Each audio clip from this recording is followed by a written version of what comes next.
এই শোনো না, আমাদের অন্ধবিশ্বাস চ্যানেলটি যারা এখনো সাবস্ক্রাইব করেননি প্লিজ সাবস্ক্রাইব করে দাও। আর অল্প কিছু সাবস্ক্রাইবার হলে 1,00,000 পরিবার হবে। সবাই প্লিজ সাবস্ক্রাইব এবং বেশি বেশি শেয়ার করে দাও প্লিজ। অন্যের বেডরুমের পার্সোনাল বিষয়ে প্রশ্ন করাটা ম্যানারলেস, রাবিশের পক্ষেই সম্ভব। তাশা চোখ মুখ কুচকে তাকিয়ে রইল, কিন্তু ইভানের কলার ছাড়ল না।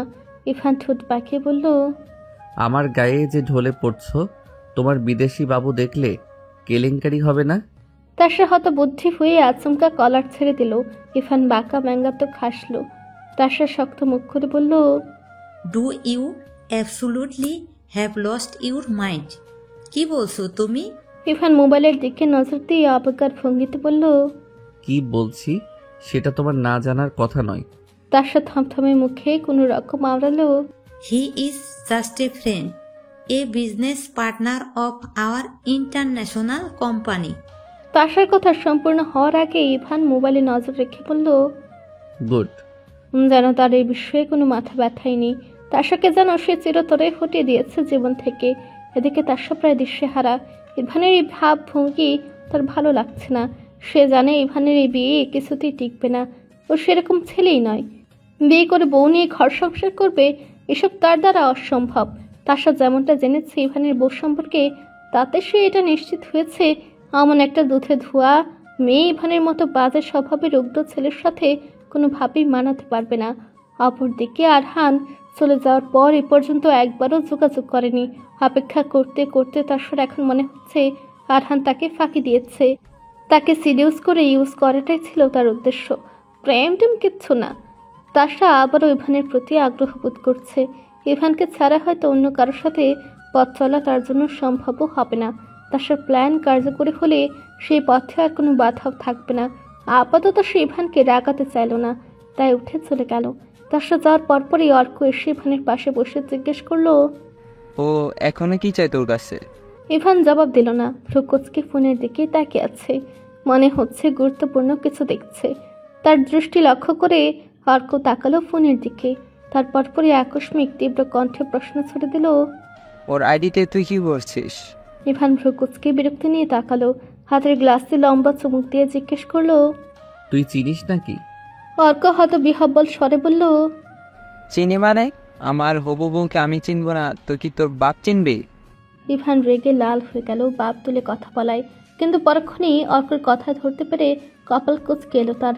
সে রাগান্বিত গম্ভীর গলায় জিজ্ঞেস করলো, স্পর্শিয়া এম কে তোর ফিয়ন্সে? অর্ক মাথা ঝাঁকিয়ে সায় জানাতে ইভানের মাথায় রক্ত চড়ে গেল। সে ক্রুদ্ধ স্বরে আবার জিজ্ঞেস করলো, সেদিন আমার গাড়িতে করে ওকে নিয়ে ডেটে গিয়েছিলি? অর্ক বিরক্ত হয়ে বলল, হ্যাঁ, কিন্তু তোর গাড়িতে করে নিয়ে গেছি বলে তুই ওর আইডি স্টক করবি নাকি? তোর মতিগতি ভালো ঠেকছে না। তুই না বিয়ে করেছিস ভুলে গেলি? আবার তাসাও ঝুলে আছে। কয়টা লাগে তোর? ইভান জবাব দিল না। ক্রোধে তার কপালের শিরাটা ফুলে উঠছে। এতটা বিশ্বাসঘাতকতা মানুষ আসলেই করতে পারে? এতদিন সুযোগ পায়নি বলে আজ স্পর্শিয়ার ব্যাপারে জানার জন্য তার ফেসবুক আইডিতে স্ক্রল করছিল। মেয়েটা অর্কের সাথে রিলেশনে থেকেও ইভানকে সিডিউস করতে চেয়েছে। ইভান রাজি হলে নিশ্চয়ই অর্ককে ছেড়ে ইভানের সাথে লিপ্টে পড়তো। আর তারপর কি ইভানকে ছেড়ে অন্য কারোর সাথে জড়িয়ে পড়তো না, সেটার কোনো নিশ্চয়তা কি ছিল? কিন্তু মেয়েটা জানতো না ইভান অলরেডি ম্যারিড। এটাও জানতো না সে অর্কর ফ্রেন্ড। ইভানের হাত দুটো ড্রিঙ্কের গ্লাসে শক্ত হয়ে চেপে বসলো। চোখ দুটো রক্তিম হয়ে উঠল। আবারও সে বিট্রে, ধোঁকা, প্রতারণা, এই জিনিসটা ইভান নিতে পারে না। অথচ তার চতুর্দিকে এসব মানুষ দ্বারাই পরিপূর্ণ। যেদিকে তাকায় সেদিকেই খলা চরিত্র, প্রতারক আর প্রতারক। ইভান তার ছেলের ভঙ্গিতে ঠোঁট বাঁকিয়ে বাড়ির দিকে এগিয়ে যায়। তারপর গ্লাসে ঢেলে নেয় আজকের সবচেয়ে কড়া ড্রিঙ্কটা। একের পর এক গ্লাস খালি করতে থাকে। রাগে, উত্তেজনায় আর অবিশ্বাসের অনলে মনটা দগ্ধ হচ্ছে। অপ্রতিরোধ্য এক যন্ত্রণার আঘাতে রক্ত লাল চোখ দুটো জলে টলটলে হয়ে উঠল তার। ব্যথার মস্তিষ্ক যখন সব অনুভূতির ঊর্ধ্বে চলে গেল, মাথাটা ফাঁকা হয়ে গেল, ঠিক তখনই কোথা থেকে ছুটে এসে তাকে ঝাপটে জড়িয়ে ধরল তাশা। ইভান ওকে সরালো না, জড়িয়েও ধরল না, শুধু হেলে পড়া মাথাটা তাশার ঘাড়ের ভাঁজে চুলের মধ্যে গুঁজে দিল। এক ফোঁটা তপ্ত অশ্রু ভেজে দিল তার থপথপে ফর্সা কাঁধ। দীর্ঘ বৃষ্টি স্নানের পর রাতের আকাশটা ঝকঝকে পরিচ্ছন্ন। এক ফালি চাঁদ উঠেছে আকাশের বুকে, লক্ষ লক্ষ তারকা জ্বলজ্বল করছে। সে চন্দ্র তারার উজ্জ্বল আলো হাসপাতালের জানালা পর্যন্ত এসে থমকে গেছে। কৃত্রিম করা আলোয় তীব্রতা ছাপিয়ে প্রাকৃতিক সে আলো বিকশিত হতে পারছে না। আধশোয়া হয়ে জানালা গলে আকাশের দিকে তাকিয়েছিল মনি। অদূরে রাতের রাস্তায় যানবাহনের কর্কশ শব্দ, ঘন চলাচল বড় বিরক্তিকর লাগছে। জ্ঞান ফেরার পর নার্স তাকে রেস্ট নিতে বলে একা রেখে চলে গেছে। কিছুক্ষণ পর কেবিনের দরজা খুলে প্রবেশ করলেন রেহনুমা। মনিকে বসে থাকতে দেখে তিনি স্বস্তির নিঃশ্বাস ফেলে এগিয়ে এলেন। মনির ব্যান্ডেজ বাঁধা হাত ও মাথার দিকে তাকিয়ে রইলেন কিছুক্ষণ। মাথার ব্যান্ডেজের উপরটা খয়েরি অ্যান্টিসেপ্টিকে ভিজে আছে। বুকের উপর 2 হাত ভাঁজ করে চিন্তিত স্বরে জানতে চাইলেন, এসব কি করে হলো? মনি একটু নড়ে চড়ে বসল। সে নিজেও আত্মস্থ করতে পারছে না কিভাবে কি হলো। একটু নড়তেই মাথার চিনচিনে ব্যথাটা বিদ্যুতের মতো সমস্ত শরীরে ছড়িয়ে গেল। রেহনুমা তীক্ষ্ণ দৃষ্টিতে মনির শীতের অবস্থা দেখলেন। তারপর ফুস করে নিঃশ্বাস ফেলে মনিকে শুয়ে দিলেন। ক্লান্তি ভরা কণ্ঠে বললেন, এখন কিছু বলতে হবে না, রেস্ট নাও। মনি বোকার মতো হাসার চেষ্টা করলো। বুঝে আসা গলায় বলল, কথা বলতে সমস্যা হবে না, আপনি বসুন মা। রেহনুমা বসলেন। মনির চোখের সামনে ভেসে উঠল সন্ধ্যার সে ভয়াবহ ঘটনা। মুন্নিকে পড়িয়ে রেহনুমার কাছ থেকে বিদায় নিয়ে নিচে নেমে এসেছিল সে। রেহনুমার নির্দেশ অনুযায়ী গ্যারেজে চোখ বুলিয়ে গাড়িটা খুঁজল, কিন্তু পেল না। তাই একটা সিএনজি নিয়ে নেয়। 20-25 মিনিটের পথ। মনির 7-5 ভাবনার মাঝে হঠাৎ করে দুলে উঠে সিএনজিটা। সে কিছু বুঝে ওঠার আগেই কাত হয়ে উল্টে যায় ঠিক মাঝপথে। সাথে মনিও ছিটকে পড়ে পিছঢালা শক্ত রাস্তায়। সিএনজির সাথেই বাড়ি খায় তার মাথার চাপা পড়ে ডান হাত। আকস্মিক দুর্ঘটনা আর তীব্র ব্যথায় চোখ অন্ধকার হয়ে মাথা ঝিমঝিম করে ওঠে তার। স্তব্ধ হওয়া কান দুটোতে প্রবেশ করে অদূরবর্তী ট্রাকের এগিয়ে আসা তীক্ষ্ণ হর্নের শব্দ। হয়তো আচানক ঘটনায় ব্রেক করতে না পেরে সেটা উঠে যাবে সিএনজির উপর দিয়ে। চতুর্দিকের হয়েছে চিৎকারের মাঝে অসংখ্য লোকজন মিলে সিএনজিটা দাঁড় করায়। মনিকে ঘিরে গোল হয়ে দাঁড়িয়ে পড়ে সবাই। প্রত্যেকে গালাগাল করছে ধাক্কা মারা সেই মাইক্রোবাসটাকে। সজরায় আঘাত হেনে 1 সেকেন্ডের জন্য থামেনি, দ্রুত অদৃশ্য হয়ে গেছে পথের বাঁকে। জ্ঞান হারানোর আগে মনি শুনতে পেল দূর থেকে ভেসে আসছে অ্যাম্বুলেন্সের একঘেয়ে সাইরেন। কাছে আসতে আসতে একসময় ঝুপ করে সবকিছু শুনশান হয়ে গেল। রেহনুমা চুপচাপ সব শুনলেন। মনির ভাষ্য মতে রাস্তা যদি পরিষ্কার জ্যামহীন হয়ে থাকে তাহলে কিভাবে একটা গাড়ি আর একটা গায়ে আঘাত করতে পারে? মাইক্রোবাসের ব্রেকও নষ্ট ছিল না। নষ্ট থাকলে এত সহজে এই মুহূর্তে পরকার পার হতে পারত না। না চাইতেও একটা চিন্তা রেহনুমার ধূর্ত মাথায় আঘাত হানলো। কেউ কি ইচ্ছে করে মনির ক্ষতি করতে চেয়েছে? এমন ক্ষতি যে একেবারে মৃত্যুর দ্বার পর্যন্ত পৌঁছে দিবে। কিন্তু ভেবে পেলেন না মনির ক্ষতিতে কার স্বার্থ থাকতে পারে। তিনি নিজের কৌশলী মস্তিষ্কে মনে মনে চতুর ছাক কষে নিলেন। আশপাশটা আরো ভালোভাবে লক্ষ্য রাখতে হবে তার, বিশেষ করে ইভান আর মনির বিষয়ে। আপাতত সে সব চিন্তা বাদ দিয়ে জিজ্ঞেস করলেন, ইভানকে ফোন করেছিলে? মনি আটকে উঠল। সে ফোন দিবে কি করে? তার কাছে তো নিজের স্বামীর ফোন নাম্বারটাই নেই। সে স্বপ্নে ঢুক গেলে মাথা নাড়ল। রেহনুমা উঠে কেবিনের বাইরে চলে গেলেন। রেহনুমা বের হওয়ার কিছুক্ষণ পর মনির মামা আশফাকুদ্দিন আসলেন। তিনি অস্থির পায়ে এগিয়ে সে মনির বেডে বসলেন।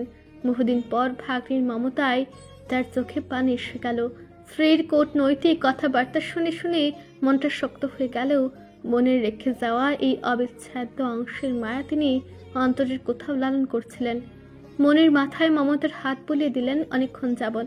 জানালেন ওর মামি অসুস্থতার কারণে আসতে পারেনি। আশ্চর্যজনকভাবে আজ ইভানের নাম্বারে ডায়াল করার পর প্রথমবারে রিসিভ হলো। রেহনুমা ধীরস্থির সুরে বললেন, মৌন অ্যাক্সিডেন্ট করেছে, হসপিটালে আছে। তুমি কাজ শেষ করে চলে আসো। আমি অ্যাড্রেস টেক্সট করে দিচ্ছি। আজ ওকে রিলিজ দিবে না? ফোনের ওপাশে ইভান চুপ করে রইল। রেহনুমা বললেন, আমার কথা কি বুঝতে পারোনি? রেহনুমাকে স্তব্ধ করে দিয়ে ইভান জিজ্ঞেস করলো, মৌনিকে? রেহনুমা চমকে উঠলেন। নিজেকে সামলাতে অনেকটা সময় লাগলো তার। ওদের সম্পর্ক স্বাভাবিক নয় এটা তিনি জানেন, কিন্তু এতটা বাড়াবাড়ি ধরনের খারাপ তা আশা করেননি। তিনি শক্ত কণ্ঠে বললেন, আমার একমাত্র গুণধর ছেলের নববিবাহিতা স্ত্রী। ঘুর প্যাচের এই কথাটা বোধগম্য হতেই ইভানের খানিকটা সময় লেগে গেল। সে তখন অফিস থেকে গিয়েছিল রাজবিস কর্পোরেশনে। সামনের মাসে রাজবীদের সাথে ইভানের একটা কনস্ট্রাকশনের ডিলিং আছে। অত্যন্ত ব্যস্ত কথাবার্তার মাঝপথে রেহনুমার বাঁকা কথার টুন ইভানের ঠিক সহ্য হলো না। সে কোনো কিছু চিন্তা না করে বলে দিল, আমি প্রচণ্ড কাজের চাপে আছি, কোথাও যাওয়া সম্ভব না। রেহনুমা সোয়াল শক্ত করে বললেন, ইভান সারা জীবন এ ধরনের বেপরোয়ামি করে কাটাতে পারবে না, বুঝলে? এক সময় না এক সময় ঠিকই ঘর সংসারে ফিরতে হবে। একটা সময় দেখবে সংসার তৈরির জন্য উঠে পড়ে লেগেছো, কিন্তু লাভ হবে না। তার চেয়ে ভালো নয় ইচ্ছাকৃত পথভ্রষ্টামি ছেড়ে এখনই সময় থাকতে শুধরে যাও। ইভান দামার পাত্র নয়। সে রেহনুমার চেয়ে দ্বিগুণ তেজ নিয়ে বলল, কথায় কথায় মুনি ঋষি বনে গিয়ে জ্ঞান ঝাড়তে শুরু করবে না। তুমি তো নিজেই সব সামলাতে পারো, তাহলে আমাকে ওখানে কি প্রয়োজন? রেহনুমার মুখ থমথমে হয়ে গেল। তিনি রাগ সংবরণ করে শীতল কণ্ঠে বললেন, তোমার স্ত্রীর কাছে আমার থাকা আর তোমার থাকাটা কি এক হলো? ভুলে যেও না, তুমি কিন্তু স্ব-ইচ্ছায় বিয়ে করতে রাজি হয়েছিলে। হ্যাঁ, আর সেটাই ছিল আমার মহা ভুল। এই বলে খট করে ফোন রেখে দিল ইভান। রেহনুমা চোখ বন্ধ করে বড় করে দম নিয়ে নিজেকে সামলাতে চেষ্টা করলেন। চোখ দুটো মেলতে টলমল করে উঠল জলের রাশি। রাগ ও হতাশার নিদারুণ দহনে ভেঙে পড়তে চাইল তার মনটা। মনিকে তিনি কি জবাব দিবেন? এই বিয়ের জন্য তো একমাত্র তিনিই দায়ী। রেহনুমা কেবিনের বাইরের চেয়ারে বসে মনিকে ফোন করলেন। বললেন ড্রাইভারকে পাঠাচ্ছেন, সে যেন চলে আসে। মনি সে কখন থেকে অস্থির হয়েছিল ভাবিকে দেখার জন্য। রেহনুমা দুহাতের উপর মাথা নিচু করে চুপচাপ বসে রইলেন। তিনি বড় ক্লান্ত অনুভব করলেন আজ। হিসেব করতে লাগলেন জীবনের পাওয়া না পাওয়াগুলো। ইরফান কেন আজও নিজের ভেতরের কষ্টগুলো ভুলে মায়ের দুঃখগুলোকে অনুভব করতে পারে না? মায়ের ভালোবাসাগুলো কেন সে অদেখা করে দেয়? কতক্ষণ এভাবে ছিলেন রেহনুমা জানেন না। হঠাৎ পরিচিত পার শব্দ পেয়ে মুখ তুললেন। ইরফানকে দেখে তার মুখের ভাব পরিবর্তন হলো না। তেমনি শান্ত শীতল দৃষ্টিতে চোখ ফিরে নিলেন। ইরফান কাছে এসে প্রশ্ন করলো, এভাবে বসে আছো কেন? সিরিয়াস কিছু? রেহনুমা অন্যদিকে তাকিয়ে বললেন, ইচ্ছে করলে কেবিনে গিয়ে খোঁজ নিয়ে এসো। ইরফান বিরক্তি চেপে কেবিনের দিকে গেল। বিশাল কেবিনের একপাশে ছোট্ট সোফায় আশফাক উদ্দিন বসেছিলেন। ইরফান ওনাকে দেখে থেমে দাঁড়ালো, কিন্তু কিছু বলল না। আশফাক উদ্দিনই জিজ্ঞেস করলেন, ভালো আছো বাবা? ইরফান নির্লিপ্ত গলায় জবাব দিল, জি। বিয়ের পর এই প্রথম শ্বশুর বাড়ির আত্মীয়ের সাথে দেখা, অথচ নিজে কিছু জিজ্ঞেস করলো না, বরং ঘাট ফিরে ব্যাটে চাইল। মনির চোখ বন্ধ, সম্ভবত ঘুমাচ্ছে। ইরফান দূর হতে আবেগশূন্য চোখে তাকিয়ে রইল চুপচাপ। আগাগোড়া পরখ করলো মনিকে। গালের ফর্সা কোমল ত্বক লালচে হয়ে আছে, মাথার চারপাশে ব্যান্ডেজ পেঁচানো, হাতে প্লাস্টার। ঠোঁটের উপর জমে আছে বিন্দু বিন্দু ঘামের ফোঁটা। লালচে রক্তাভু ঠোঁটের উপর চিকচিক সেই ঘামের বিন্দুর দিকে নিবিষ্ট চিত্তে তাকিয়ে রইল ইরফান। মৃদুটো সামান্য কুচকে নজর বোলালো মনির সমস্ত মুখে। এই প্রথম সে মনিকে এতটা লক্ষ্য করে দেখেছে। এর আগে সামনে পড়লেও সে দেখেছে উচ্ছন্নের চোখে, নেশাতুর দৃষ্টিতে, অমনোযোগে। দীর্ঘক্ষণ পর নড়ল ইরফান।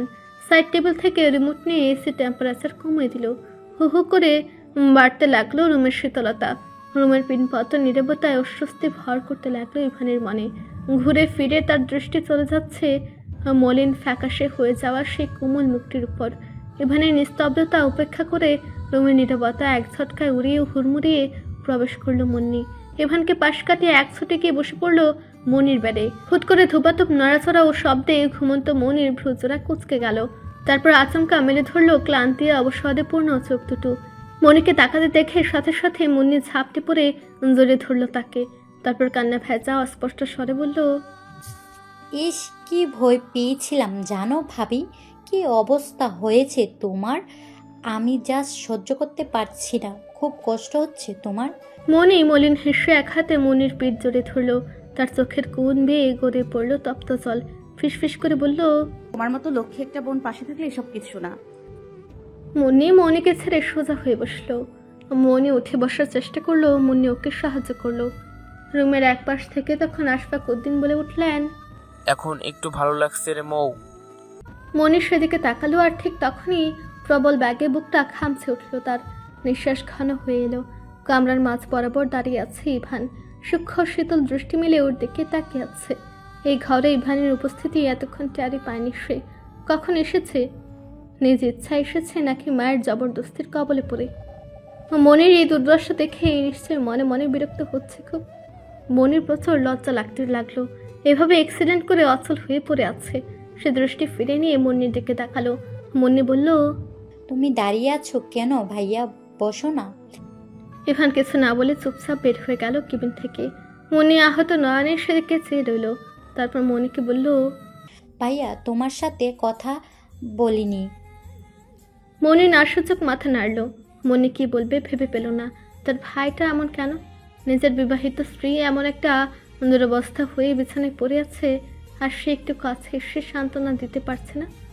আফসোসের দীর্ঘশ্বাস ফেলে মুন্নি বলল, মায়ের কাছে সব শুনলাম।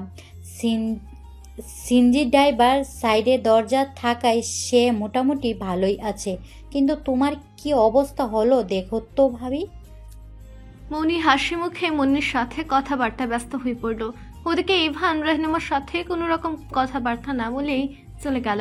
রাহনুমাও কিছু বলেননি। তার এখন আর ইচ্ছে করছে না কোনো কিছু নিয়ে মাতামাতি করতে। পরদিন সারাদিনেও ইভান এলো না। এমনকি রাহনুমার কাছে একবার জানতেও চাইল না মনির কথা। অফিসে তাদের দেখা হয়নি, কিন্তু ফোন তো দিতে পারতো। রাহনুমা ভাবলেন যে ছেলে নিজের বইয়ের নামটাই মনে রাখেনি, তার কাছে এসব আশা করা মূর্খামি ছাড়া কিচ্ছু নয়। কিন্তু এভাবে কতদিন চলবে? মনে মনে করুণা ভিক্ষা করলেন সৃষ্টিকর্তার কাছে। কোনো বিশেষ চমৎকারে কি ইভানের মনে মেয়েটির জায়গা পেতে পারে না? একবার যদি মনিকে সে ভালোবেসে ঘরমুখ হয়, তাহলে তার জীবনটা কতটা সুখময় হবে সেটা তো ইভান বুঝতেই চাচ্ছে না। মনিকে আশফাক উদ্দিন নিজের সাথে নিয়ে গেছেন। রাহনুমাও আর কিছু বলেননি, কয়েকটা দিন থেকে আসুক। বের পরপরই তিনি নিষেধ করেছিলেন মামার বাড়িতে যেতে। তিনি ভালোই জানেন ওখানে মনির কতটুকু কদর করা হয়, কতটা হেলার নজরে দেখা হয়। তিনি চাননি তার বাড়ির বউ হওয়ার পর মনি আর কোনো অসম্মানজনক পরিস্থিতি সহ্য করুক। অসহায় এটি মেয়েটার প্রতি সূক্ষ্ম এক মমতা অনুভব করছেন, তাই ওই বাড়ি থেকে দূরেই রাখতে চেয়েছেন। তবে একবারে যে বিচ্ছিন্ন করে দিতে চান বা দিয়েছেন তা নয়।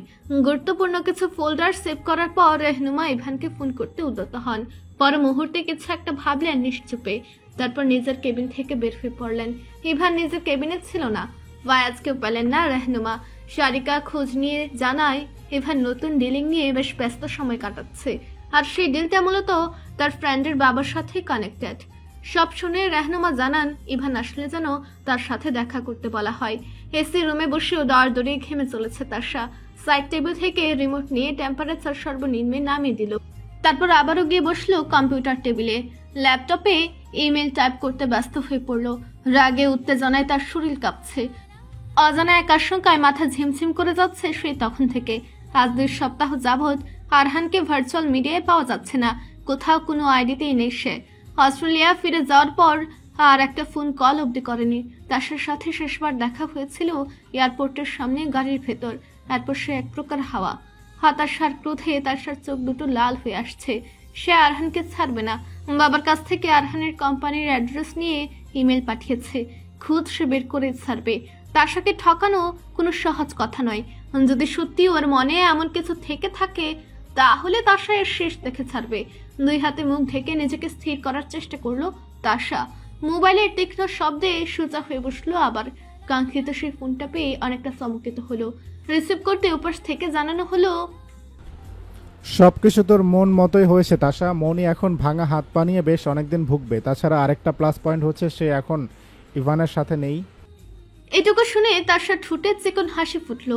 ফোন রেখে উঠে গেল তৈরি হওয়ার জন্য। আজ সে ইভানের সাথে দেখা করবে। এতদিন আরহানের সঙ্গ পেয়ে সে ইভানের সাথে সবকিছু শেষ করে দিয়েছিল প্রায়।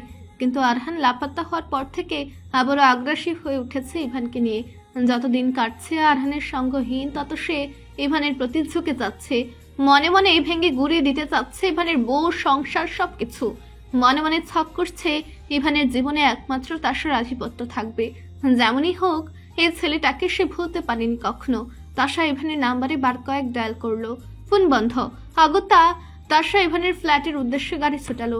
সেখানে পৌঁছে প্রায় 2 ঘন্টা অপেক্ষার পরও ইভানের আসার নামগন্ধ নেই। তাশা বিরক্তিতে অস্থির হয়ে ফোন করলো কোথাও একটা। জানতে পারলো ইভান অফিস থেকে বের হয়েছে অনেকক্ষণ আগে।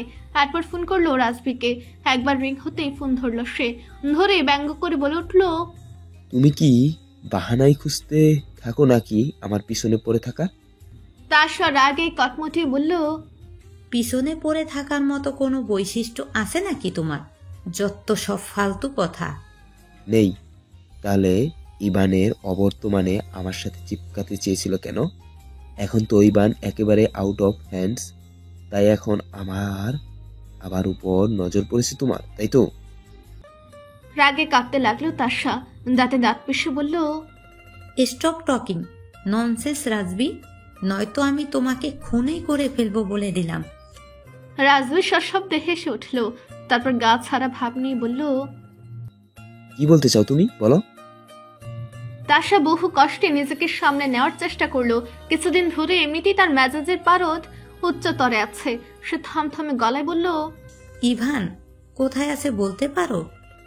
এক্সকিউজ মি, আমাকে কি ইভানের সিকিউরিটি গার্ড মনে হয় নাকি তোমার? যে সে কখন কোথায় যাচ্ছে আমি তার লিস্ট বানিয়ে রাখবো? স্পিক ফর আউট রাজবি। শুনেছি ও তোমাদের সাথে কাজ করেছে ইদানিং, তাই জিজ্ঞেস করছি। রাজবি ভাবলেশীন ভাবে উত্তর দিল, হ্যাঁ, ছিল দুপুর পর্যন্ত আমাদের অফিসে। সেখান থেকে মেবি নিজের অফিসে গেছে। তাশা ফোন কেটে দিল। কি করবে বুঝে পেল না। ইভান কি কোনো বারে আছে এই মুহূর্তে? তাশা ইভানের কাজের মহিলাকে ডেকে জিজ্ঞেস করলো, ইভান ইদানিং কখন ফিরে? সুফিয়া জানালো, তার তো ফেরার ঠিক নেই, তবে আজ হয়তো সে তার বউকে দেখতে গেছে। মেয়েটা বেশ অসুস্থ। তাশার হাতের মুঠি বন্ধ হয়ে এলো। মুখে কোনো রকম স্বাভাবিক ভাব বজায় রেখে সুফিয়াকে বিদায় করলো। সোফার সামনে কাঁচের টেবিলটাতে 2 পা উঠিয়ে মাথা হেলিয়ে দিল পিছনে। দীর্ঘশ্বাস ফেলে চোখ বন্ধ করলো। রাগে তার গায়ের ভেতর জ্বলনি অনুভূত হচ্ছে। ইভান না হয় তাকে একটা ছেলের সাথে দেখে নিয়েছে, তাই বলে সে বিয়ে করার মতো এত বড় একটা সিদ্ধান্ত নিয়ে ফেলবে? তার জীবনে এইটুকু ছিল তাশার গুরুত্ব? কতক্ষণ ওইভাবে সোফায় পড়েছিল তাশা জানে না। একসময় হঠাৎ চাবি ঘুরিয়ে দরজা খোলার শব্দে সোজা হয় সে। সুফিয়া কাজ শেষ করে চলে গেছে, অনেকক্ষণ হয়েছে। তাশা হাত ঘুরিতে দেখলো রাত প্রায় 11টা বাজে। ইভান ঘরে ঢুকে তাশাকে দেখে ভ্রু দুটো কুঁচকে ফেললো। পরক্ষণই আবার তা মসৃণ হয়ে গিয়ে অবজ্ঞার ভঙ্গি ফুটে উঠল। তাশা ইভানের দিকে কঠোর দৃষ্টি মিলে তাকে ভস্ম করে দিতে চাইল যেন। ধারালো দৃষ্টি মিলে কাঠখোট্টা স্বরে জিজ্ঞেস করলো, কোথায় ছিলে? বারে নাকি বউরের কাছে? প্রশ্ন শুনে ইভানের ঠোঁটে সূক্ষ্ম হাসি ফুটে উঠল। সে সহজ গলায় কিন্তু বড় তাচ্ছিলের সুরে বলল, তুমি জিজ্ঞেস করার কে? হু দ্য হেল ইউ আর? তাশা রাগে উন্মাদ হয়ে তেড়ে এলো ইভানের দিকে। শার্টের কলার চেপে ধরে বলল, তুমি জাস্ট রিভেঞ্জ নেওয়ার জন্য বিয়ে করেছো? You are not satisfied with this married. আমি জানি তুমি এখনো আমাকেই ভালোবাসো। বলো, বাসো না? বলতে বলতে ক্রোধের তপ্ত অশ্রু গড়ে পড়ল তাশার ফর্সা গাল পেয়ে। সে উন্মত্ত দৃষ্টিতে তাকিয়ে আছে ইভানের চোখের দিকে, অথচ ইভান নিরুত্তাপ ভঙ্গিতে তাশার হাত দুটো কলার থেকে ছাড়িয়ে নিল। তারপর ঠান্ডা গলায় বলল, বাসি না, যেতে পারো এখন। তাশা যেন ক্রমাগত ঘটনাচক্রে পাগল হয়ে পড়েছে। একে তো আরহানের পাত্তা পাচ্ছে না, এদিকে ইভানকেও মানাতে পারছে না। দেশে হারা তাশা চিৎকার করে উঠল ইভানের নাম ধরে। 2 হাতে এলো পাতারে কিল বসালো ইভানের বুকে। কেঁদে ফেলে বলল, মিথ্যে কথা বলবে না। তুমি আমাকে ছাড়া ভালো থাকতে পারো না, নেভার। কেন এটা করলে তুমি? ইভান তাশার কাণ্ডে তাচ্ছিলের হাসি হেসে বলল, বিদেশি বাবু চিট করেছে, রাইট? ভেজা চোখ নিয়ে চমকে তাকায় তাশা। ইভানের হাসি দেখে এলোমেলো হয়ে পড়ে সে। ঢোক গিলে নিয়ে শক্ত কণ্ঠে বলে, স্টপ টকিং রাবিশ। ইভান হাসলো। নিজের রুমের দিকে পা বাড়াতে পেছু পেছু তাশাও এগিয়ে এলো। সেটা টের পেয়ে পেছনে ঘুরতেই মুহূর্তে ইভানকে জড়িয়ে ধরলো তাশা। তারপর আবারও কান্নায় ভেঙে পড়ে বলল, কেন এমন করছো ইভান? আমি তোমাকে ভালোবাসি। ইভান চোখ বন্ধ করে ক্লান্ত নিঃশ্বাস ফেললো। তারপর তাশাকে নিচ থেকে ছাড়িয়ে বিছানায় বসালো। সাইড টেবিল থেকে পানির গ্লাসটা বাড়িয়ে ধরে বলল, এটা খেয়ে বাড়ি যাও, আমার প্রচুর মাথা ধরে আছে। তাশা চোখ মুছে পানিটা খেলো। তারপর হাত ধরে টেনে ইভানকে পাশে বসে মোলায়েম স্বরে বলল, তুমি শো, আমি মাথা টিপে দিচ্ছি। ইভান 2 আঙ্গুলে কপাল চেপে ধরে বলল, স্টুপিডিটি। কারণ নাতাশা, গড়িতে সময় দেখেছো? ভালো করে বলছি, চলে যাও। তোমার প্রতি আমার কোনো ইন্টারেস্ট অবশিষ্ট নেই। তাশা প্রচন্ড আহত ও ক্ষুব্ধ হলো, কিন্তু সেটা প্রকাশ না করে বলল, কতবার তোমার মাথায় মেসেজ করেছি ভুলে গেলে? তোমার তো আরামও হয় আমার মেসেজে। Please show. সারাদিন অফিসের ব্যস্ততা, তারপর রেহনুমার সাথে দীর্ঘ তর্কাতর্কি, তারপর নিশ্চুপ। কিছু গোপন কাজ সেরে এই মুহূর্তে ইভানের শরীর ভেঙে আসছে, কপালের শিরাটাও দপ দপ করছে। তাশার সাথে লাগতে আর ইচ্ছে করছে না। অগত্যা নিজের বালিশে সচন হয়ে শুয়ে পড়ল সে। তাশা তার এক সাইডে বসে আলতু হাতে মাথায় মাসাজ করতে লাগলো। ইভান ক্লান্ত চোখ দুটো বুঝতেই একে একে চোখে ভেসে উঠল আজকের ঘটনাচক্র। রাজবেদের অফিস থেকে কাজ সেরে নিজের অফিসে পৌঁছাতেই মুখোমুখি হতে হয়েছিল রেহনুমার সাথে। তার ফেরার কথা শুনে রেহনুমা কেবিনে আসেন। শান্ত স্বাভাবিক স্বরে কিছু প্রাসঙ্গিক কথাবার্তা বলেন, কিছু অফিসিয়াল কথা বলেন। ইভানও একইভাবে উত্তর দেয়। এক পর্যায়ে রেহনুমা কিছুটা সময় নিয়ে বললেন, একবার মৌনকে দেখতে যাও ইভান, অথবা ওকে নিয়ে এসো। ইভান ক্লান্ত দৃষ্টিতে মায়ের দিকে তাকিয়ে বলে, আত্মীয়ের বাড়ি, শ্বশুর বাড়ি, এ ধরনের জায়গায় যেতে আমি পছন্দ করি না, তুমি জানো।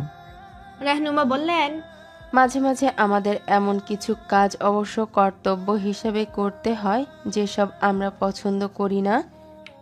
ইভান দৃষ্টি সরিয়ে ফাইলে মনোযোগ দিয়ে বলে, এ ব্যাপারে আর কথা বলতে চাচ্ছি না। রেহনুমা অধৈর্য হয়ে পড়লেন, ভ্রু কুঁচকে বললেন, এভাবে কতদিন ইভান? মেয়েটার কি দোষ? সে কি হাজারো আশা আকাঙ্ক্ষা নিয়ে তোমাকে বিয়ে করেনি? ইভান, বিয়ে যখন করেছো সবটা মানিয়ে নাও, আর এতেই মঙ্গল। আমার কথা একটা বার মেনে নিয়েই দেখো না। ইভান কিছু বলল না, নিশ্চুপ ভাবে নিজের কাজ করতে লাগলো। রেহনুমা বুঝতে পারলেন আর কথা বাড়ানোই বৃথা। তিনি দীর্ঘশ্বাস ফেলে উঠে গেলেন। পরাজয়ের গ্লানিতে তার বুকের ভেতরটায় চাপ অনুভূত হলো। মেয়েটার সাথে বোধ হয় তিনি অন্যায় করে ফেলেছেন। এভাবে বিয়েটা না দিলেই ভালো হতো। ইভান বিয়েটা করেছে ঠিক, কিন্তু পুরনো অভ্যাস মতোই মাকে কষ্ট দেওয়ার জন্য খামখেয়ালি ভাব বজায় রেখে চলেছে। রেহনুমা খোঁজ রেখেছেন ইভানের এখন তার সাথে কোনো মেলামেশা নেই, অর্থাৎ মৌনিকে অবহেলা অসম্মান করে যাচ্ছে শুধুমাত্র রেহনুমাকে তুচ্ছ করার জন্য। এছাড়া আর কোনো কারণ নেই। অফিসের কাজ শেষ করে ইভান সময়ের আগে বের হয়ে পড়ে। গাড়ি ছোটায় অচেনা এক জায়গার উদ্দেশ্যে। ছিমছাম আবাসিক এরিয়ার কাছাকাছি পৌঁছাতেই সামনে থেকে পরিচিত সে গাড়িটি নজর এলো। বাঁকা হেসে আড়াআড়ি ভাবে নিজের গাড়িটা দাঁড় করে পথ রোধ করে দিল সামনের গাড়িটির। তীক্ষ্ণ হর্ন বাজিয়ে চলেছে গাড়ির ড্রাইভার। ইভানের কোনো হেলদোল নেই। এক পর্যায়ে গাড়ি থেকে নেমে ইভানের গাড়ির কাছে এলো মেয়েটা। বন্ধ গ্লাসে টোকা দিতেই গ্লাস খুলে দিল ইভান। ইভানকে এখানে এভাবে দেখে চমকে উঠল স্পর্শিয়া। সে ফ্যালফ্যাল করে তাকিয়ে থেকে বলল, তুমি? ইভান অপর পাশে দরজাটা খুলে দিয়ে স্পর্শিয়াকে ভেতরে বসার জন্য বলল। স্পর্শিয়া অবাক হয়ে তাই করলো। গাড়িতে বসে ইভানকে জিজ্ঞেস করলো, কি হয়েছে? হঠাৎ এভাবে পথ আটকে দাঁড়ালে কেন? কি বলতে চাও? ইভান ঠোঁটের কোণ বাঁকিয়ে মোবাইলে কিছু একটা করতে ব্যস্ত। স্পর্শিয়া উৎসুক হয়ে তাকিয়ে আছে। হয়তো ভাবছে সেদিন রিফিউজ করে আজ ইভান নিজে এসেছে তার কাছে। কেমন ডেসপারেট। কিছুক্ষণ পর ইভান ফোনে একটা ভিডিও অন করে স্পর্শিয়ার মুখের কাছে ধরলো। ধারালো দৃষ্টিতে তাকে দেখতে লাগলো স্পর্শিয়ার মুখভঙ্গি কিভাবে পাল্টায়। স্পর্শিয়া প্রথমে কিছু বুঝে উঠতে পারলো না। মোবাইলে দুটো ছেলে মেয়ের ঘনিষ্ঠ মুহূর্তের সিন ভেসে উঠলো। স্পর্শিয়ার ব্রেনটা যখন সচল হলো আর বোধগম্য হলো সবটা, সে আতঙ্কে অস্থির হয়ে বিস্ফোরিত চোখে চেয়ে রইল ইভানের দিকে। ইভান মুচকে হেসে ফোন নামিয়ে নিল। স্পর্শিয়ার শুকনো ঢুক গিলা দেখে মনে মনে পৈশাচিক আনন্দ বোধ করছে সে। মনে হচ্ছে বহুদিন পর আনন্দদায়ক কোনো ঘটনা তাকে প্রবল আনন্দিত করতে পেরেছে। সে তেমনি খুশি গলায় বলল, এটা হচ্ছে ফিয়ন্সে রেখে আমার সাথে ফ্ল্যাট করতে আসার গিফট। তবে তোমাকে অল্পতেই ছেড়ে দিচ্ছি, বন্ধুর উঠবি বলে। এরপরও যদি এসব স্বভাব ছাড়তে না পারো আর অর্ককে চিট করো, তাহলে এই ভিডিওটাই হবে তোমার ক্যারিয়ার নষ্টের একমাত্র হাতিয়ার।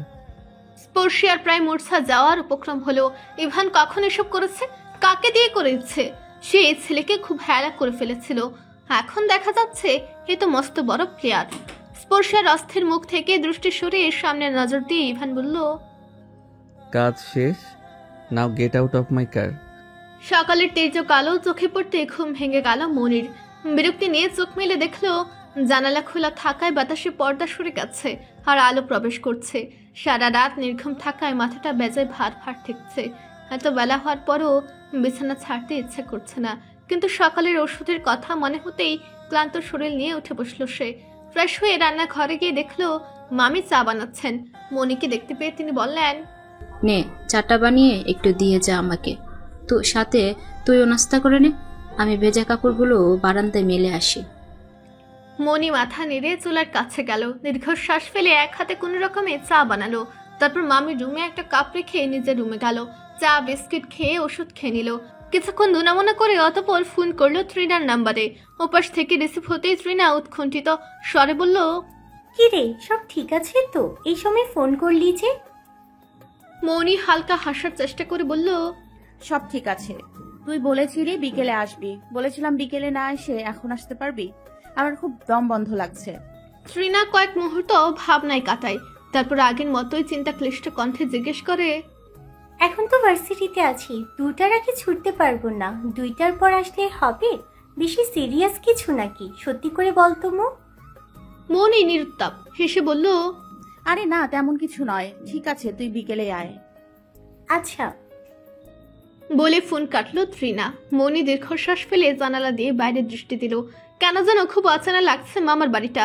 আগের মতো নিজের আপন মনে হচ্ছে না কোনো কিছু। সবকিছু খাপ ছাড়া লাগছে। আসলে তার জীবনটাই তো খাপ ছাড়া, ছন্ন ছাড়া। কই 3 দিনে একটা বারো তো ইভানের কাছ থেকে কোনো ফোন এলো না। সম্পর্ক ভালো না থাকুক, আন্তরিকতা না থাকুক, এক ঘরে দুজন থেকেছে তো, বের পবিত্র বন্ধনে আবদ্ধ হয়েছে তো, অন্তত সেই দায় থেকে একটা খবর নিত। একবার আসবে তো দূর থাক, স্ত্রীর এমন অসুস্থতায় যে একবার ফোন করার প্রয়োজন মনে করেনি, তার সাথে পুরোটা জীবন কিভাবে কাটাবে মনি? এইসব ভেবে মুখের গভীর থেকে তপ্ত নিঃশ্বাস বের হয়ে এলো। তার আনমনে ভাব কাটিয়ে দিয়ে মামের গলা ভেসে এলো রান্নাঘর থেকে। মনি তড়িঘড়ি পায়ে ছুটল। মামি হাসি মাখা মুখে বললেন, একটু হেল্প কর না মনি, আজ রাতুল আসবে। কত কিছু রান্নার জোগাড় করেছি, একা হাতে কুলিয়ে উঠছে না। রোজিনাও আসবে সেই দুপুরে। মনি হতাশ চোখ দুটো মেলে তাকিয়ে রইল চুলে বসানো প্যানগুলোর উপর। কি সৌভাগ্য তার, এক হাত প্লাস্টার করে গলায় ঝুলানো। এই অবস্থায় মামি তার কাছে সাহায্য চাচ্ছে, এক হাতে সে করবেটা কি? এদিকে মাথার চোটটাতেও চিনচিনে ব্যথা ক্রমাগত লেগে আছে। মনি হতাশা চেপে মৃদু হেসে এক হাতে তরকারি নাড়াচাড়া করতে লাগলো। দুপুর পর্যন্ত রান্নাঘরের গরমে দাঁড়িয়ে থাকতে থাকতে মনির ফর্সা মুখটা লাল হয়ে উঠল। মামির নানান ফরমাইশ খাটার পর অবশেষে নিস্তার মিলল। রুমে এসে ফ্যানটা ছেড়ে ঘরমাক্ত শরীরটা এলিয়ে দিল বিছানায়। দুঃখে চোখের কোণ দিয়ে পানি গড়িয়ে পড়ল। আজ নিজের মা বেঁচে থাকলে কখনো কি ভাঙা হাত নিয়ে মেয়েকে কাজ করতে দিতেন?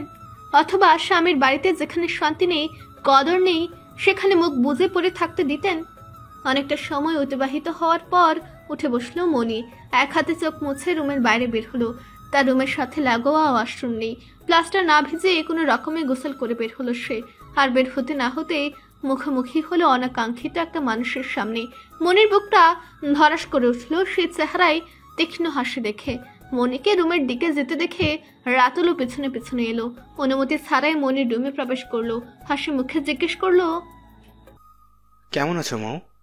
মনি ঢোক গেল, কাপা গলায় বলল, কারো অনুমতি ছাড়া তার রুমে প্রবেশ করা উচিত নয় রাতুল ভাইয়া। রাতুল মুচকি হাসলো। তারপর মনির পড়ার টেবিলের চেয়ারটাতে বসতে বসতে বলল, এখন আমাকে অনুমতি নিয়ে তোমার রুমে আসতে হবে? মনে ভ্রু কুচকে তাকালো। সে রাতুল থেকে অনেকটা দূরে জানালার কাছাকাছি গিয়ে দাঁড়ালো।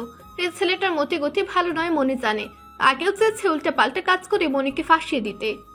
আর মনির আশেপাশের পরিবেশ পরিস্থিতি এমন যে তার একটা কথা বিশ্বাস করার মানুষও কোথাও নেই। তার উপর রাতুল হচ্ছে মামির প্রাণ প্রিয় ভাগিনা। তার বিরুদ্ধে একটা কথাও মামি সহ্য করবে না। রাতুল মনির সারা শরীরে ভালো করে চোখ বুলিয়ে নিয়ে বলল, এভাবে না জানিয়ে বিয়ে করে ফেললে কেন?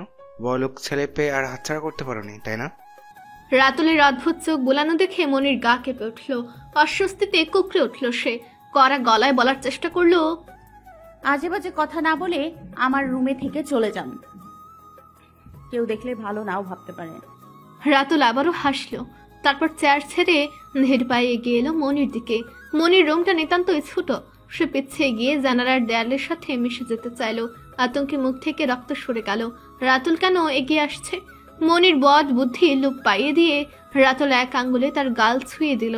অস্বস্তি আর ভয়ে সর্বাঙ্গ কেঁপে উঠল মনির। সে কম্পিত কণ্ঠে বলল, রাতুল ভাইয়া ভালো হচ্ছে না বলে দিচ্ছি। বিদঘুটের স্বভাবটা এখনো বদলাতে পারেননি। এক্ষুনি বের হয়ে যান বলছি, নইলে চিৎকার করে সবাইকে ডেকে আনবো।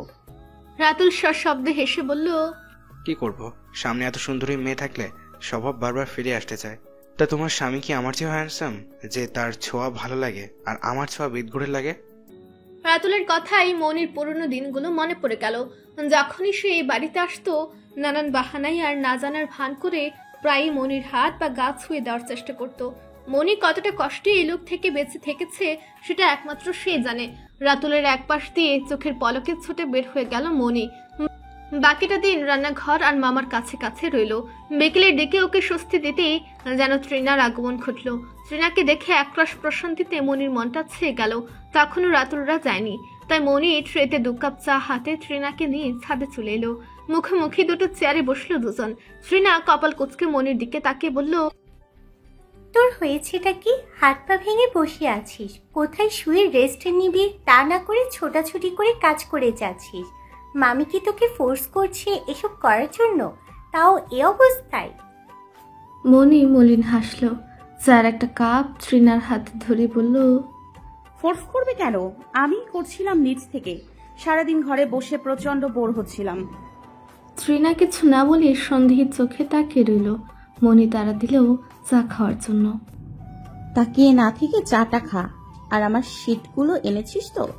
বুঝতেই পারছিস কতগুলো ক্লাস মিস হচ্ছে আমার। হ্যাঁ এনেছি। মনি পরপর চায়ে কয়েকটা চুমুক দিয়ে বলল, অন্তর ভাইয়া এসেছে? আসবে 2-3 দিনের ভিতর। তাহলে তো তোর বিয়ের ডেটও শীঘ্রই পড়ে যাবে মনে হচ্ছে। তৃণা স্মিত হাসলো, তারপর 4 কাপ নামিয়ে বলল, আর সেই বিয়েতে তোকে আর তোর বরকে স্পেশাল ভাবে ইনভাইট করলাম আমি। 2 দিন আগে থেকে যেন হাজির পাই তোকে, নইলে খবর করে দিব কিন্তু। মনি হেসে ফেলল। কিছুক্ষণ ইতস্তত করে অবশেষে প্রশ্নটা করেই ফেলল সে। আচ্ছা, তোর আর অন্তর ভাইয়ার মধ্যে কেমন সম্পর্ক রে? সবকিছু নর্মাল তো? যেহেতু তোরা কাজিন ছিলি। তৃণার মুখটা সামান্য লালচে হয়ে উঠল, যেটা মনির দৃষ্টি এড়ালো না। লজ্জা ও সুখের কোমল আভা ছড়িয়ে পড়েছে তৃণার সুন্দর নিটোল মুখশ্রীতে। সেটা দেখে অজান্তেই মনির মনটা মলিন হয়ে উঠল। তৃণার মুখে বলে দিচ্ছে সে আসলে কতটা প্রেম সম্পর্কে আছে। বিয়ের আগের এই সময়টা নিশ্চয়ই ওরা চুটিয়ে প্রেম করে কাটাচ্ছে। মৃদু হেসে তৃণা বলল, সত্যি কথা বলতে সে যে এতটা সফট বিহেভিয়ারের স্ট্রং পার্সোনালিটির মানুষ আমি আগে জানতামই না। কারণ আগে তেমন যোগাযোগ ছিল না আমাদের, থাকলেও সেটা বাবা মার সাথেই ছিল। কিন্তু এখন যত দিন কাটছে মনে হচ্ছে তার চেয়ে যত্নে আর ভালোবাসে কেউ আমাকে রাখতে পারবে না।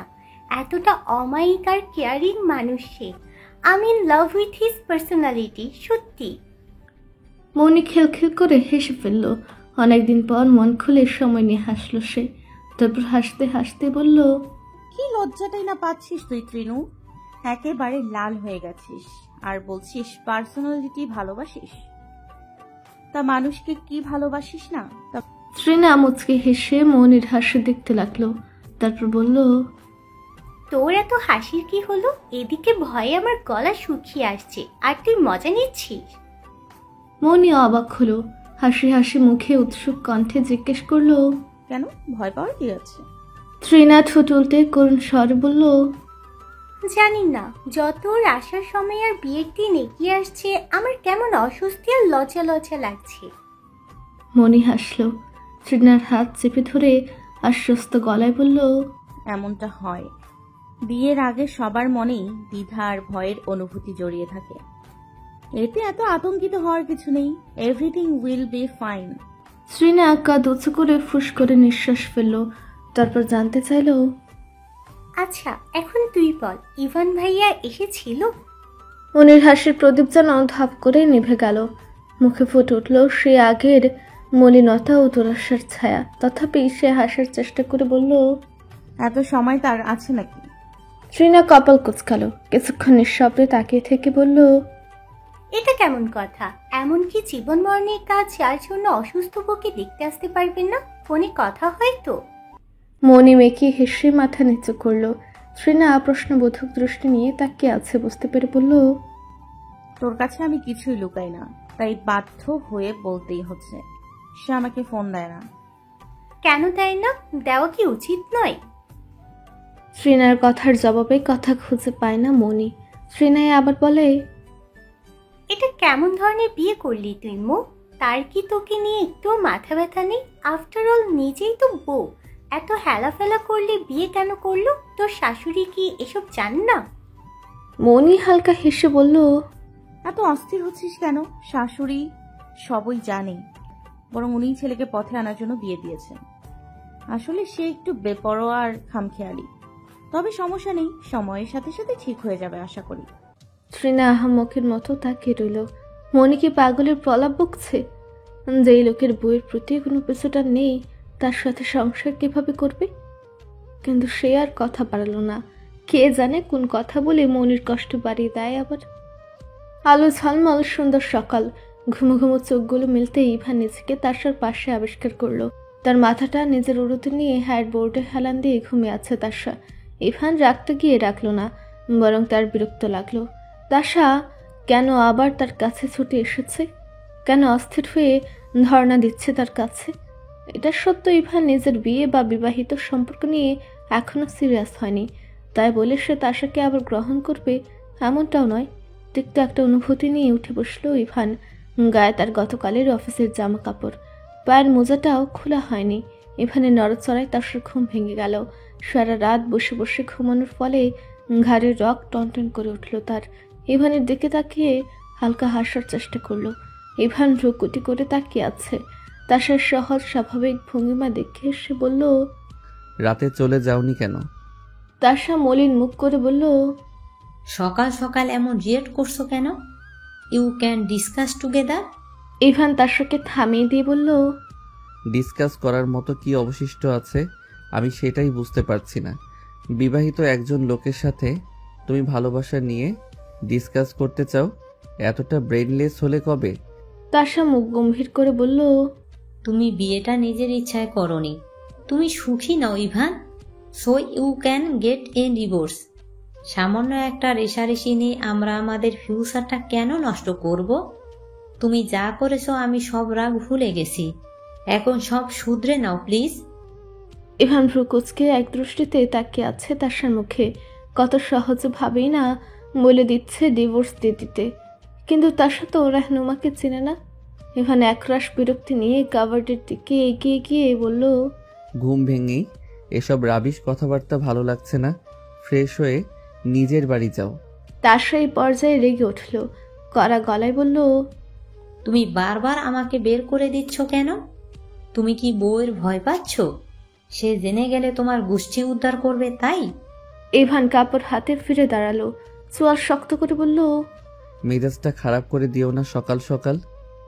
তারসা মুখ ভ্যাংচালো, তিক্ত গলায় গজগজ করতে করতে বলল, যাবই তো, তোমার বাড়িতে তো আজীবনের জন্য চলে আসিনি।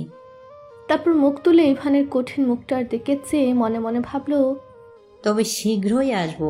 আমাকে ফাঁকি দিয়ে নিজে সংসার করবে? এত সহজে তা হবে না। তারসা চলে গেলে ইভান রেডি হয়ে বের হয়ে গেল। ড্রাইভ করতে করতে ভাবলো আজ যেন মার সাথে দেখা না হয়। রোজ রোজ তর্কাতর্কি পিটাপিটি রাগারাগি এসব ইভানের মেজাজ খারাপ করে দেয়, কিন্তু ইভানের মনের ইচ্ছা পূর্ণ হলো না। দুপুরের আগে রাহনুমা এসে হাজির হলেন কেবিনে। এসে সোজা প্রশ্ন ছুড়ে দিলেন, আজ মৌনকে চেক আপের জন্য যেতে হবে, তুমি যাবে ওর সাথে? ইভান সেদিকে না তাকিয়ে এক ধ্যানে নিজের কাজ করে যাচ্ছে।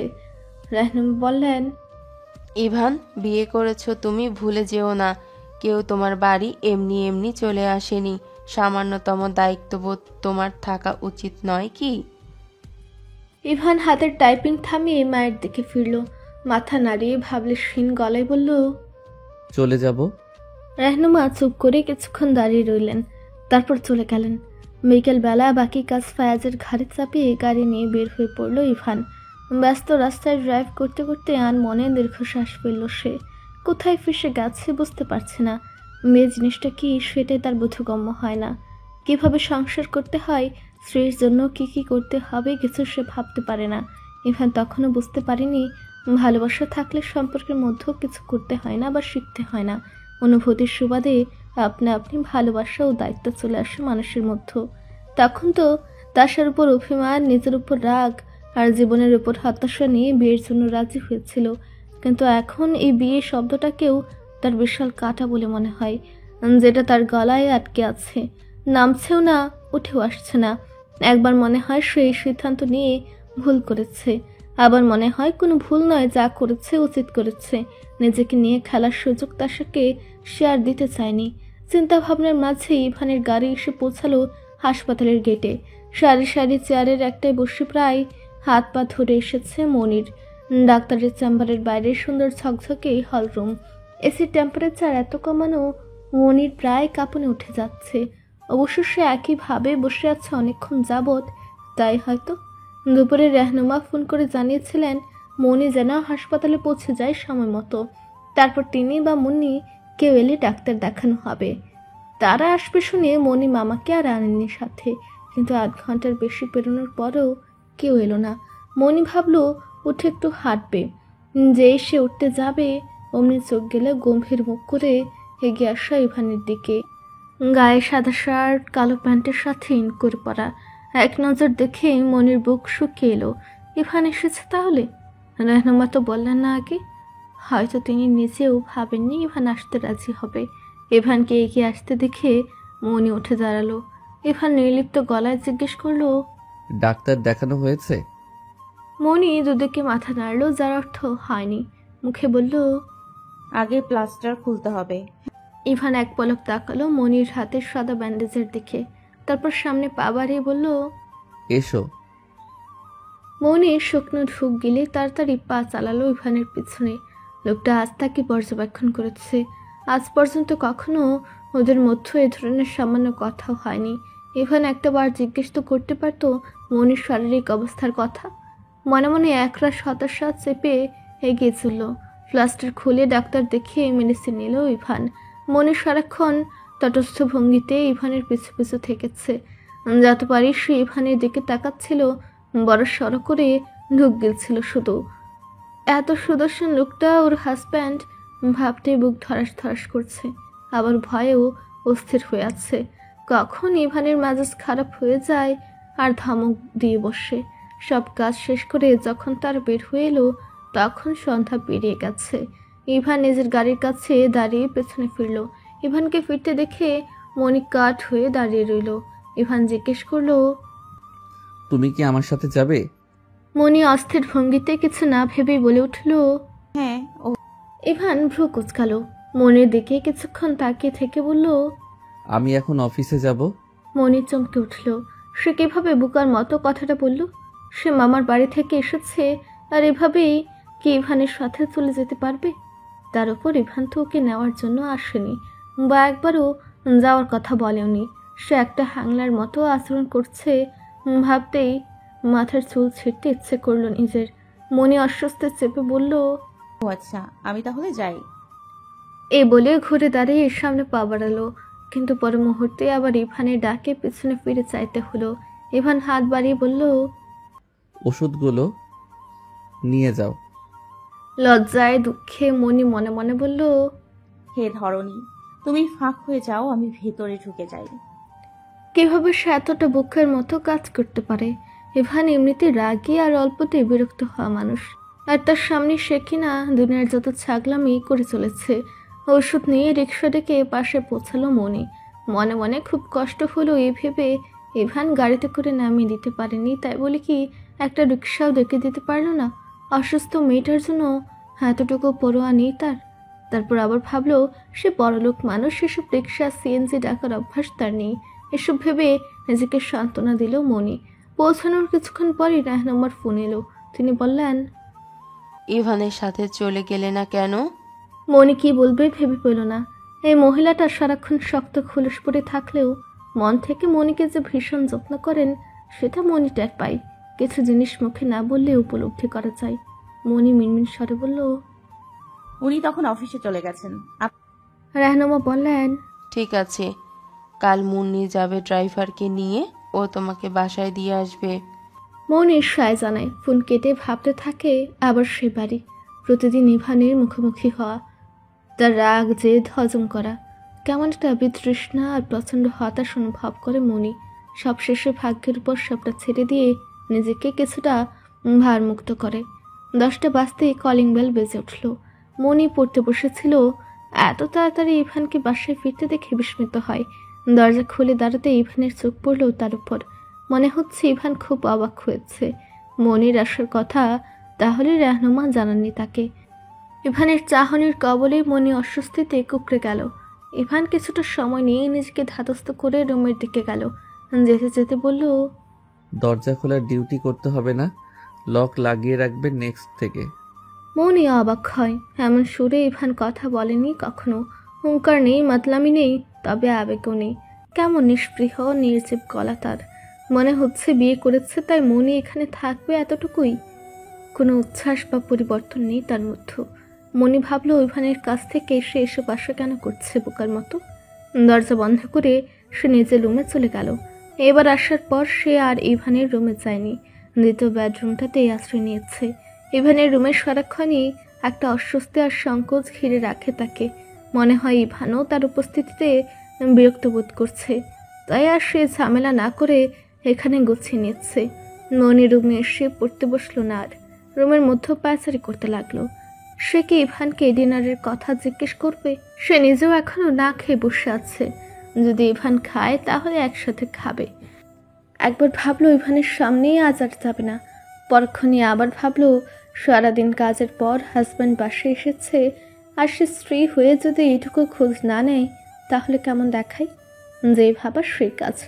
টিপটে বুকে ইভানের দরজায় গিয়ে দাঁড়ালো। ততক্ষণে ইভান শাওয়ার শেষ করে ল্যাপটপ নিয়ে সোফায় বসেছে। এক মনে কিছু একটা করে যাচ্ছে স্ক্রিনে। মনি ঢোক গিলে নিয়ে ধীর গলায় জিজ্ঞেস করলো, আপনি কি ডিনার করবেন? ইভান ল্যাপটপ থেকে চোখ তুলে এক পলক তাকালো মনির কাছামাছি মুখের দিকে। তারপর আবার স্ক্রিনে নজর এঁটে বলল, না, খালাকে বলবে 1 মগ কফি দিতে। মনি হাঁক চুকে উঠল। দরজার বাইরে থেকে হতবুদ্ধি হয়ে তাকিয়ে রইল ইভানের দিকে, কিন্তু ইভানের নজর ল্যাপটপে সেটা আছে। মনি বুঝতে পারল না ইভানকে ভুলে গেছে এখন কত রাত। এই সময় খালা আসবে কোথা থেকে? নাকি সে মনিকে সরাসরি না বলে খালার ছোট দিয়ে কথাটা মনিকে বলেছে? এটা ভেবে মনি আটকে উঠল। নিরাশ হয়ে ভাবলো এত ভনিতার কি প্রয়োজন? সোজাসুজি বললেই হয়। 1 কাপ কফি দাও। মনি ঘুরে দাঁড়ালো কিচেনে যাওয়ার উদ্দেশ্যে। তার আগে মনে পড়ল ইভান কি কফি খায় সে তো জানে না। চিনি বা কতটুকু নেয়, আদৌ নেয় কি না তাই বা কে জানে। মনির জিজ্ঞেস করতেও সাহস হচ্ছে না, কিন্তু জিজ্ঞেস না করেও উপায় নেই। তাই সে আবারও দরজায় গিয়ে আমতামতো করে জিজ্ঞেস করলো, আপনাকে কি ব্ল্যাক কফি দিব? ইভান মনির দিকে তাকালো। ধূসর রঙা টি শার্ট আর আধভেজা চুলে ইভানকে কতটা স্নিগ্ধ লাগছে। মনি আত্ম ভুলে এক মনে তাকিয়ে রইল। টি শার্টের হাতা ছাপিয়ে ফুটে আছে শক্ত মাসাল। সেদিকে তাকিয়ে ঢুক দিল মনি। ইভান ল্যাপটপের স্ক্রিনের সময় দেখে বলল, তুমি যাও, আমি বানিয়ে নিব। মনি নিরুত্তর দাঁড়িয়ে রইল। ইভান আবারও ব্যস্ত হয়ে পড়েছে। মনি কিচেনে গিয়ে মনিকে মেসেজ করে জিজ্ঞেস করলো ইভান কেমন কফি খায়। মনি প্রায় সাথে সাথে রিপ্লাই দিল। তারপর ক্রিমার মিশিয়ে চিনিবিহীন 1 মগ কফি বানালো। দূরে দূরে বুকে নিয়ে গেল ইভানের কাছে। মনি ট্রে হাতে কিছুটা দূরত্ব রেখে পাশে দাঁড়াতেই ইভান চাইল মুখ তুলে। তারপর আবেগশূন্য ভঙ্গিতে মগটা নিয়ে রাখলো পাশের টেবিলে।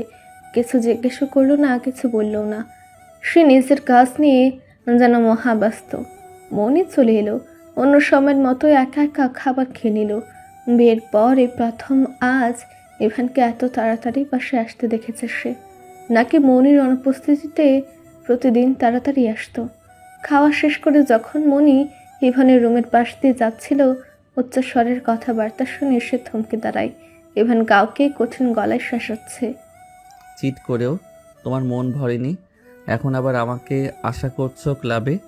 লিসেন, আমার অনেক কাজ আছে। তোমার মতো ইডিয়েটের পিছনে ঘোরাঘুরিতে আমি ফুল স্টপ টেনেছি।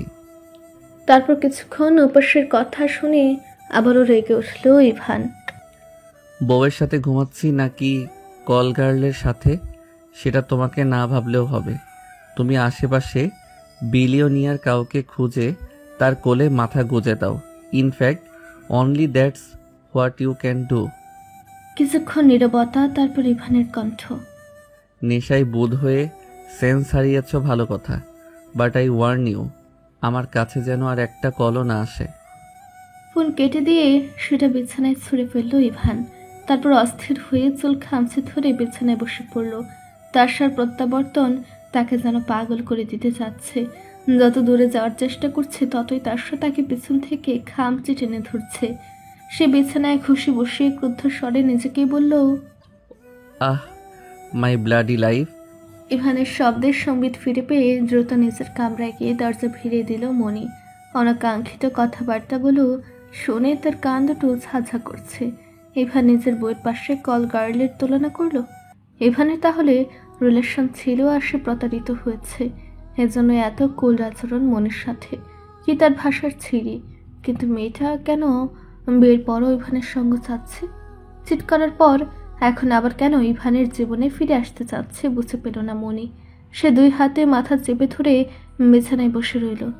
শীত পেরিয়ে বসন্ত প্রায় শেষের দিকে। বিকেলে তেমন রোদের তেজ না থাকলেও হাঁটতে হাঁটতে তৃষ্ণা পেয়ে গেল মনির।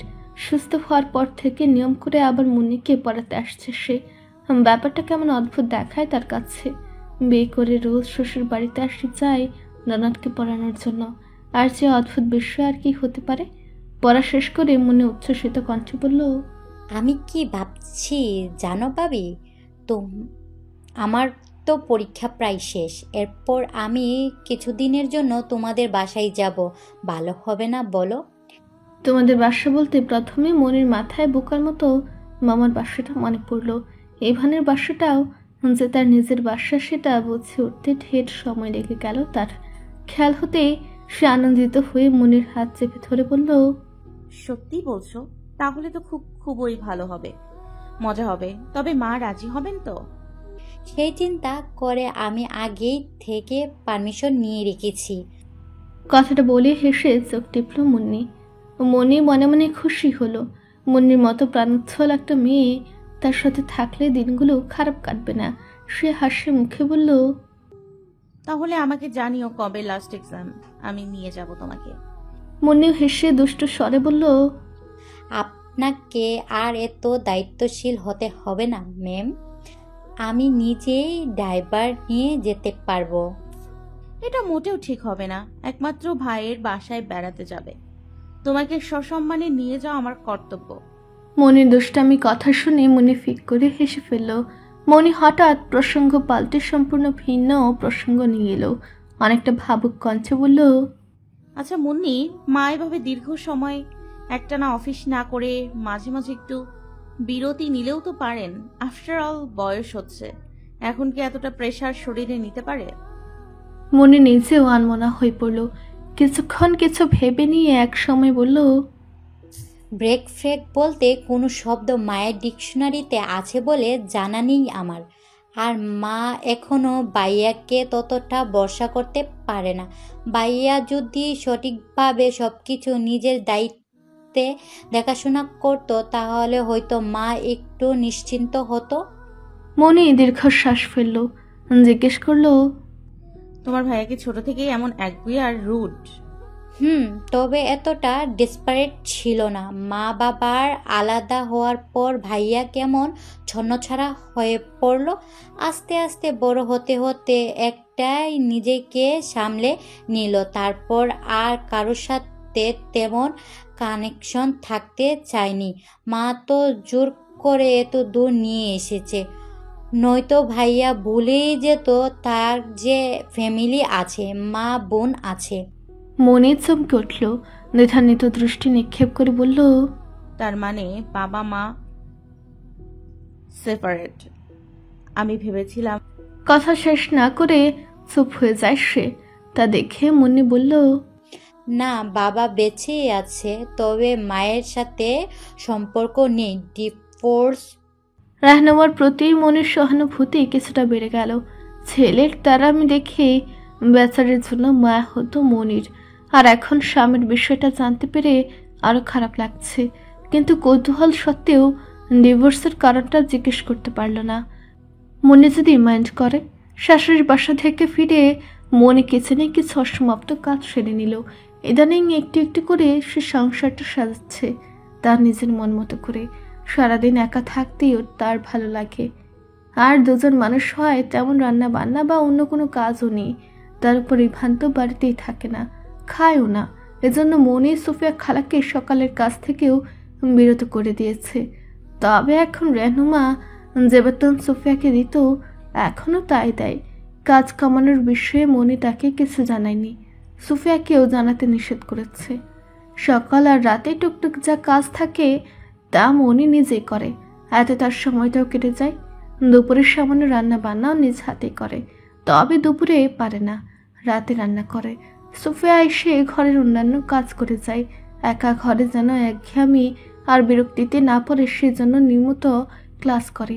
মাঝে মাঝে অনেকটা সময় লাইব্রেরিতে কাটিয়ে দেয়, অথবা ঘন্টার পর ঘন্টা ট্রিনার সাথে বসে থাকে লেকের পারে। এক কাপ চা বানিয়ে মনি পড়ার টেবিলে বসে ঘন্টা দুয়েক টানা পড়ার পর উঠে রান্না করতে চলে যায়। যদিও ইভানকে সে একদিনও বাসায় খেতে দেখেনি, তবু প্রতিদিন জিজ্ঞেস তো করতে হয়, নইলে মনির মনের ভেতর একটা খচখচানি থেকে যায়। মনি এক মনে কাজ করে যাচ্ছিল, এর মধ্যে হঠাৎ বেল বেজে ওঠে। মাত্র তো 10টা বাজে। সে একদিনই, এরপর ইভান আগের মতোই দেরি করে ফিরে। মাঝে মাঝে সে কখন যে ফিরে মনি জানেও না। আজ আবার এত তাড়াতাড়ি কিভাবে? মনি পেঁচিয়ে রাখা ওড়নাটা খুলে বুকের উপর সম্পূর্ণ মেলে দিল। কপালের এলোমেলো চুলগুলো কানের পেছনে গুজে নিতে নিতে দরজার দিকে গেল। ঘেমে নিয়ে সে একাকার। দরজা খুলতে অপরিচিত একটা মুখশ্রী দৃষ্টি কাড়ল মনির। সে থতমত খেয়ে দাঁড়িয়ে থাকে। আগন্তুক পুরুষটি স্তব্ধতা কাটিয়ে ভরাট গলায় বলল, নিয়মিত ভালোবাসার গল্প শুনতে এবং পড়তে আমাদের অন্ধবিশ্বাস চ্যানেলটি সাবস্ক্রাইব করে পাশে থাকা বেল আইকনটি ক্লিক করুন। ধন্যবাদ সবাইকে।